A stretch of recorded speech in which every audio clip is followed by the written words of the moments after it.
Kaixo, atxalde hon danoi.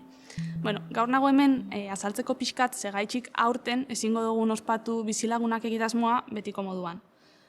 Aurreko urtietan moduan badakizue, bizilagunak egitasmoan oso garrantzitsua dela elkar ezagutzia eta elkarrekin egotia.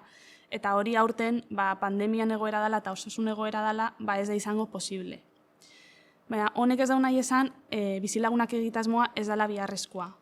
Azkenean, bizilagunakin gure helburua da ahalbidetzea espazioak eta lekuak nun familiak elkar ezagutu aldian eta ezagutza honi esker sortzea elkartasun sariak, elkar laguntzeko etorkizunean. Orduan, uste dugu hau inoiz baino garrantzitsua dela. Azkenean egoera txartu inda eta dana txarrera joan da eta honen aurrean inoiz baino garrantzitsua da bizilagunak egitasmoa. Orduan, ezingo dugun ezin betiko moduan, pentsatzera goiaz zela egin eta modu berri bat bizilagunak ospatu alizateko.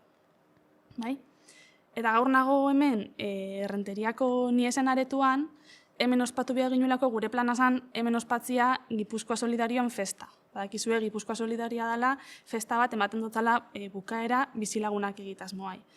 Eta aurten gure plana zan hemen ospatzia Errenteriako udalak mandozkulako aukera hau areto honetan ospatzeko eta datorrelako bat bebai Errenteria herrixan 700. urte urrenakin eta bebai aukeratu ginen pixkat Errenteria badakigulako Errenteria herrixan migrazioak eta etorginek izan da bezen garrantzia eta gaur egun dauken garrantzia ondio.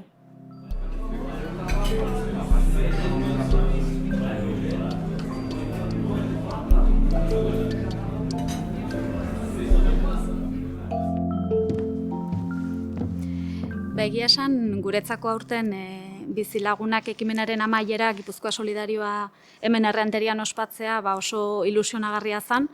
Azkenean, bizilagunak ekimenean gure herriko familiek hasieratik parte hartu dutelako eta beraz 10 urteetan zehar familia asko izan direlako bizilagunak ekimenean parte hartzeko aukera izan dutenak eta esperientzia horretaz gozatzeko aukera izan dutenak eta horregatik zen berezia guretzako aurten Niesenen Errenterian Gipuzkoa Solidarioa ekitaldia ospatzea.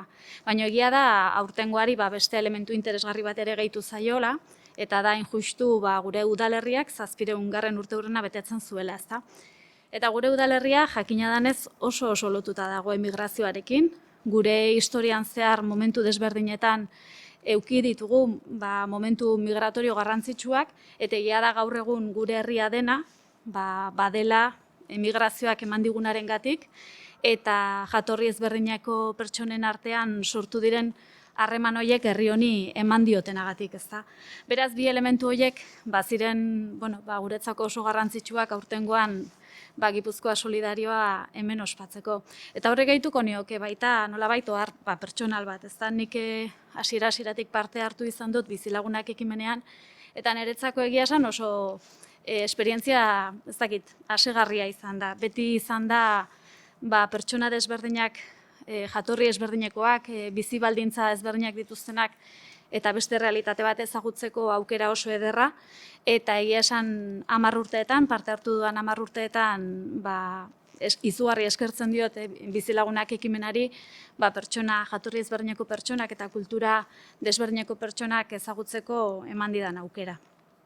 Bueno, la verdad que llegar aquí, a mí me recibió una prima y llegar aquí es muy difícil porque pues es que no conocer nada de nada y llegué a Eguía y ella me alquiló ahí una habitación y llegué y ahí me dejó y al día siguiente pues me dijo que fuera donde las monjas a apuntarme para el trabajo y me llamaron de las monjas, la que me iba a dar el trabajo pues es también de aquí, de esta casa y bueno, contenta.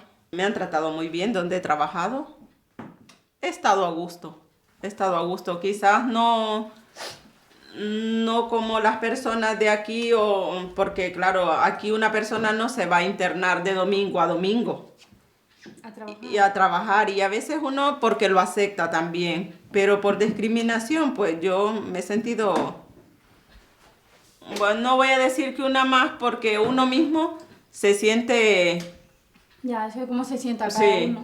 Entonces, pero discriminada nunca me he sentido. Me ha encantado estar en Rentería. Yo, o sea, he venido solo a Rentería. He estado por ahí, bueno, estuve en Hernani, estuve en Amara, pero en Rentería muy bien. Me encanta estar en Rentería y creo que no voy a salir de Rentería. Aquí voy a vivir todo lo que pueda vivir. ¿No te irías a otro lado? No. No. No, yo voy de visita y voy bien, y un día y una semana, y si me toca trabajar, pues yo trabajo, pero a mí me encanta aquí.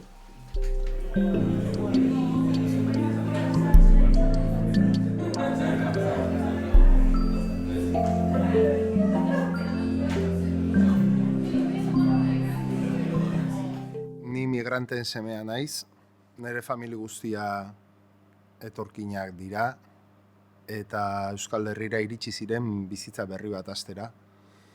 Etorkizun baten bila, zeukaten guztia atzean utzi, maite zuten guztia, bere herria, bere lurra, bere haurtzaroko lekuak, paisaiak, lagunak, familia. Egun batean, hori den utzi behar izan zuten, Euskal Herrira bizitzera etorri eta bide berri bat hasteko. Maletetan sartzen zitzaien hori besterik ez zuten aldean. Nere abuelo eta nere abuela trenetik Zumarragan jetxi ziren, baina Burgosen jetxi izan balira, edo Burdeosen jetxi izan balira, ni ez nintzateke hemen zuei hitz egiten ariko, ez da are gutxiago euskeraz. Nongoa garen, non bizi garen, ez da guk erabakitzen dugun zerbait, eta ni kontziente naiz, kasualki naizela Euskal Herrikoa, eta kasualki naizela Euskalduna, eta Euskal Herritarra. Nere bizitza tren geltoki baten arabera erabaki zen segurazki, edo lantoki baten arabera, lanpostu baten arabera. Hasieran, hainbat oztopori aurre egin behar izan zieten, ez bakarrik lana, ez bakarrik etxe bizitza. Migrante izateak ez du esan nahi ez daukazula sustrairik, gehiago da ez daukazula arbolarik. Sustraia badituzu, baina arbolarik ez duzu. Eta hemen bizitzen hasi zirenean, hainbat aurre iritzi, hainbat klitxe, hainbat estereotipori aurre egin behar izan zieten. Kanpotik datorrenarekiko sortzen direnak. Ez ezagunaren aurrean bildurrak sortzen zaizkigu, estereotipoak sortzen ditugu, mamuak eta pelikulak sortzen ditugu, ez dugulako ezagutzen. Horregatik da nire ustez hain garrantzitsua, elkar ezagutzeko, elkar topatzeko, lekuak, momentuak eta espazioak sortzea. Horregatik da garrantzitsua bizilagun bezalako ekimen bat. Mamuak desagertu, klitxeak deseraiki, aurre iritziak ezabatu eta personak elkar ezagutzeko. Horrela, elkar ezagutuz lortuko dugulako denok berdinak izatea mundu berean. Denok behar dugulako eta denok merezi dugulako leku bat munduan.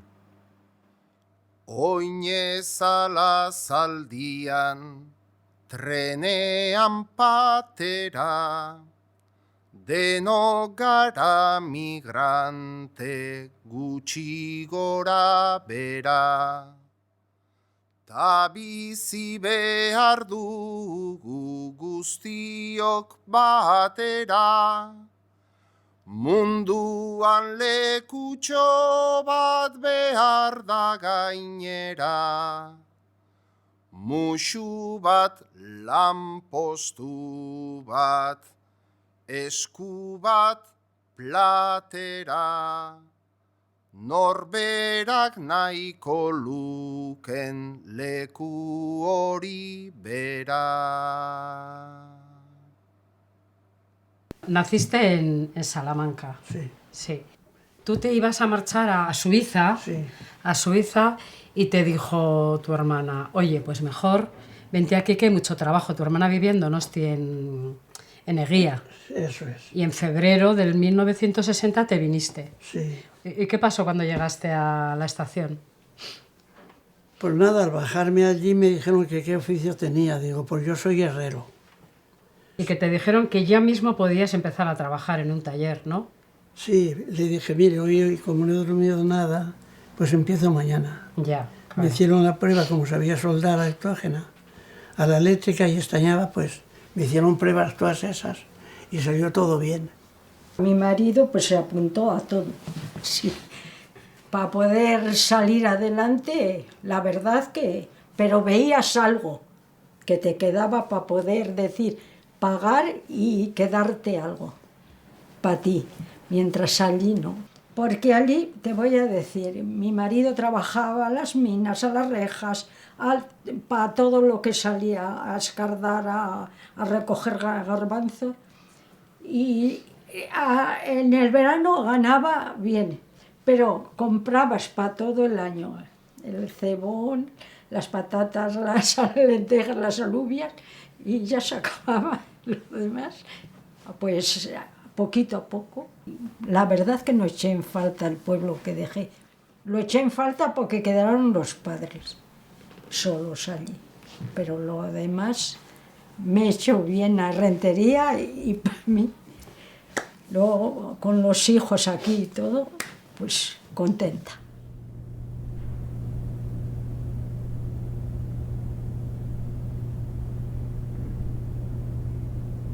Esta pandemia, la crisis sanitaria y la crisis socioeconómica derivada de la sanitaria ha dejado a muchas familias en situaciones muy duras. Durante el confinamiento hemos podido ver cómo muchas personas han perdido el trabajo o han tenido que confinarse en espacios muy pequeños, en habitaciones, o cómo mucha gente ha tenido que hacer frente a situaciones de extranjería y ha tenido que cumplir con trámites y cumplir requisitos que en las actuales circunstancias es imposible cumplir. Pero además lo más duro de todo es hacer frente a toda esta situación en total soledad.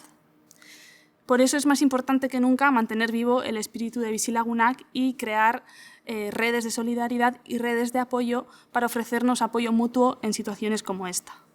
Por eso queremos daros las gracias a todos y todas los que habéis participado y os habéis apuntado en Bizilagunak este año. Seguramente os habrán explicado que este año el formato es un poco distinto. No se van a hacer comidas y no están las figuras de familia anfitriona y familia invitada, sino que la idea es crear unos lazos entre familias un poco más duraderos y que esta relación dure desde ahora, al menos hasta el verano que viene. Y la idea es que se hagan encuentros periódicos. Estos encuentros pueden ser online, telefónicos o, si la situación lo permite, incluso presenciales. Y que esto dure, como hemos dicho, hasta verano. Y bueno, muchas gracias otra vez por participar y nos vemos pronto. Kaixo, denoi. Hola, aquí estamos nuevamente disfrutando. Bueno, ya sé que este año está un poco difícil, pero no importa. Nosotros siempre para adelante, con entusiasmo, con alegría, intrépidos como somos nosotros, siempre tirando para adelante, ¿vale? Vamos a celebrar nuestro Bizilagunak de una forma diferente, pero igual lo vamos a celebrar. Siempre, siempre con entusiasmo, no perdamos esa esperanza, esa gotita de fe. Y vamos a hacerlo con mucha alegría. ¡Ánimo, ánimo a todos! ¡Ánimo! ¡Vamos a por toda! ¡Alegría! Y a bailar se dijo.